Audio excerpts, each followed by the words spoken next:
Why is J.D. Vance all of a sudden front and center regarding Iran? Shermichael, what do you think? That's an easy one. The vice president, I believe, has future ambitions. And if you have future ambitions, I don't think foreign policy is going to go anywhere. I think, in fact, because of this conflict, it's going to become even more complicated. I mean, Iran has positioned itself to be a quasi-superpower. And I say quasi for this singular reason. They don't have nuclear capabilities, but they do have the capability to cause extreme global panic in economic markets.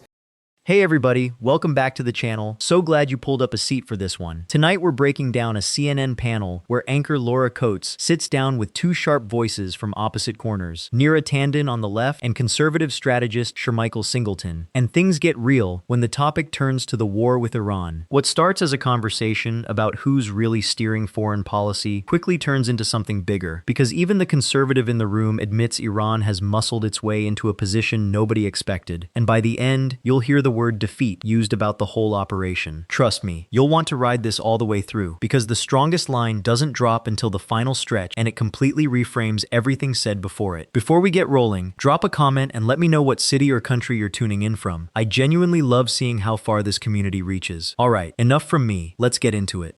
It's here.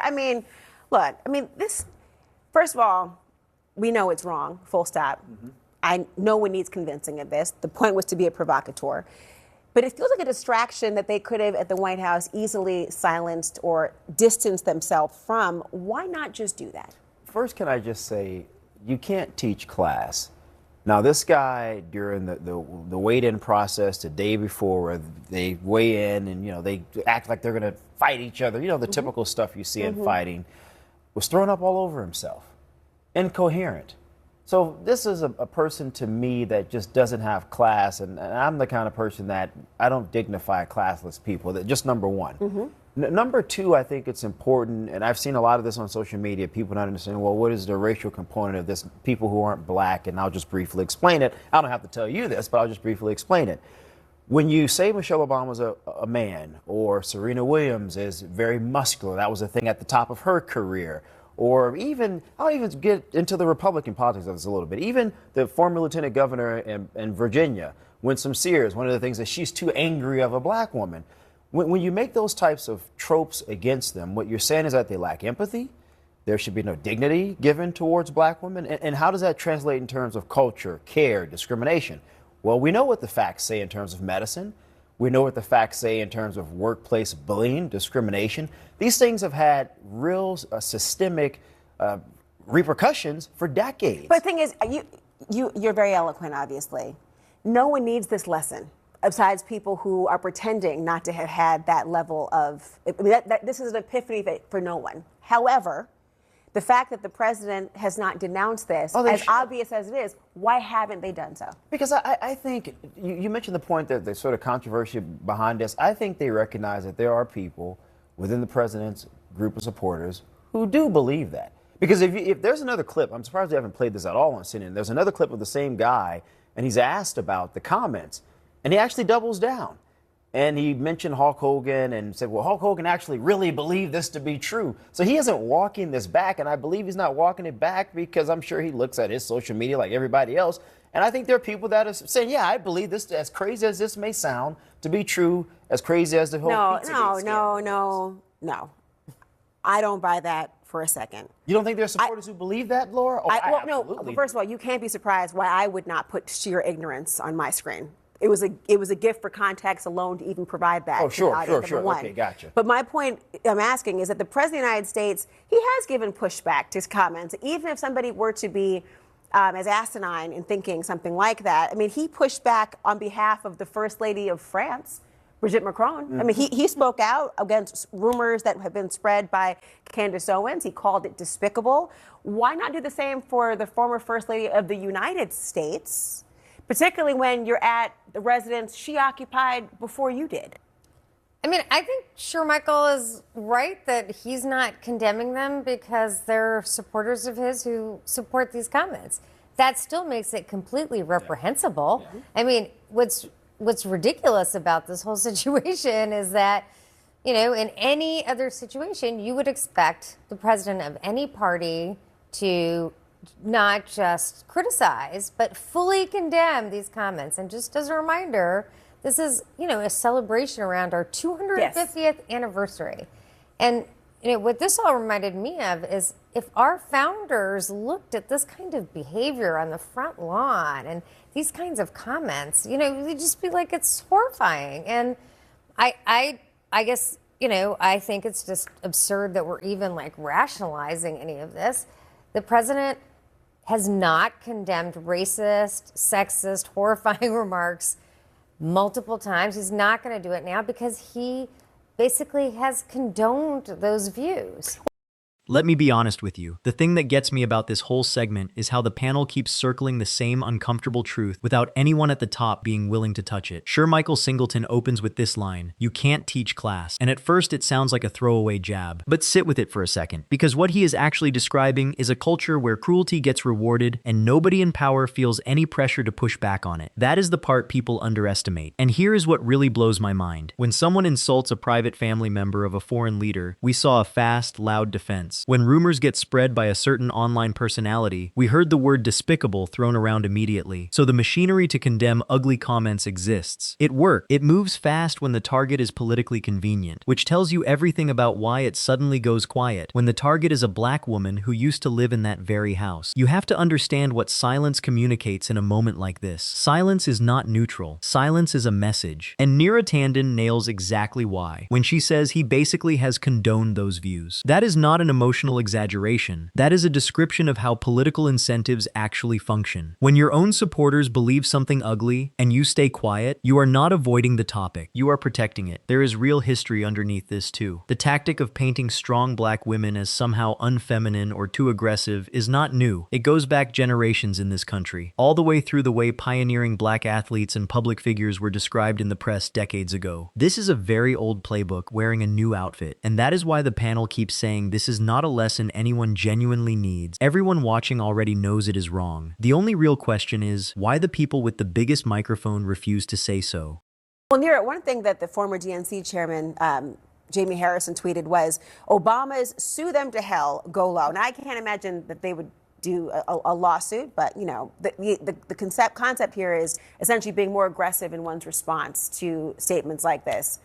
A good strategy for Democrats? I mean, I personally think Michelle Obama and Barack Obama are so much more supported and popular than the president. The president's library is going to open up this week. I think you'll see an outpouring of support for him. So I actually think the fact that this happened, the fact that they won't say anything about it, the fact that you have conservatives or more conservative aligned people sort of speaking out against it just makes it clear how. I mean, Dana White made it clear, hey, this is repulsive. It was a lie. He blatantly said that, I think, in a text exchange with a Times reporter. But one of the reasons I brought up the historical component of this and why I've seen a lot of black women just be insulted, feel insulted, angered by it, and hurt. There was an interview that Michelle Obama gave, the former First Lady, to Oprah Winfrey, and she talked about how those comments really hurt her and how she went out of her way to show more of herself so that she could control the narrative about who she actually was as a person. And that's why I talked about that. So this is not a partisan thing. You don't have to agree with the Obamas on politics and policies, and we can have that debate. But this is a former First Lady who is worthy of respect. Because if this were in the reverse, against the current First Lady, Republicans would be outraged, and rightfully so. So why should we not have the same outrage about the former First Lady? You're right. I think I heard the current First Lady hold a press conference on rumors about herself. Neera, Shermichael, thank you so much. Up next, J.D. Vance suddenly being called the architect of the Iran deal. So why did Trump put him in this role? Neera and Shermichael fielding that question, and the others you're sending in to us tonight. Just text us to us at 818-972-7272. We've had a lot of questions from you tonight, so we're going to get right to them. And a reminder for those of you at home who want to join in, just text us at 818-972-7272. Give me your name, first name, city, state, and of course your question. Neera Tanden and Shermichael Singleton are back with me to answer them with you. Okay, first one, Todd from Orange City, Florida, asked this question. Why is J.D. Vance all of a sudden front and center regarding Iran? Shermichael, what do you think? That's an easy one. The vice president, I believe, has future ambitions. And if you have future ambitions, I don't think foreign policy is going to go anywhere. I think, in fact, because of this conflict, it's going to become even more complicated. I mean, Iran has positioned itself to be a quasi superpower. And I say quasi for this singular reason. They don't have nuclear capabilities, but they do have the capability to cause extreme global panic in economic markets. And that's a down toll effect that has issues and ramifications across our country and our Western allies. And so this is a big deal. Watch what Shermichael Singleton does here, because this is the part that should stop you. He is a conservative voice, and even he says this is a former first lady who is worthy of respect. Then he goes further and says, if this were in the reverse against the current first lady, Republicans would be outraged, and rightfully so. That is the whole argument collapsing in on itself in real time. When the person on the other side of the aisle openly admits the standard flips depending on who the target is, you no longer have a debate, you have a confession. And here is what people do not realize. The reason a moment like that matters so much is that it removes the excuse. You cannot say this is just partisan noise when someone from the other camp is telling you plainly that the outrage would be automatic if the roles were switched. That is the definition of a double standard, stated out loud, on camera. But then the conversation pivots, and honestly, this is where it gets genuinely fascinating to me. Shermichael Singleton says, Iran has positioned itself to be a quasi-superpower. Now think about how remarkable that framing is coming from a conservative. He is not mocking Iran, he is not dismissing it. He is acknowledging that a country everyone was told would fold under pressure has instead maneuvered itself into a position of real leverage on the global stage. And that leverage is not fantasy. Control over a narrow shipping corridor that a massive share of the world's energy passes through is one of the most powerful cards any nation can hold, and it does not require a single new weapon. It is geography turned into strategy. That is patience. That is playing a long game while the other side is chasing headlines. Let me break down why that matters. A country that can rattle the entire global economy without firing the first shot is not the weak player it was made out to be. It is the one holding the pressure valve. And so this is a big deal, exactly like he says, whether the people who started this wanted to admit it or not. Shantae from Texas asked this question. For an administration that always says they are the most transparent, why not release this 1.5 page of the agreement with Iran? Neera, what do you think? I mean, they're not releasing it because I think it's embarrassing. So, I mean, I think if the president he's a showman, he understands the media. If he thought that it would be something that the world or the country would celebrate, he would be the first to show it to us. But I think we've been actually in a multi-week, almost multi-month effort for the president to kind of manage decline or manage basically ending this war without all the things he's required of the war to begin with.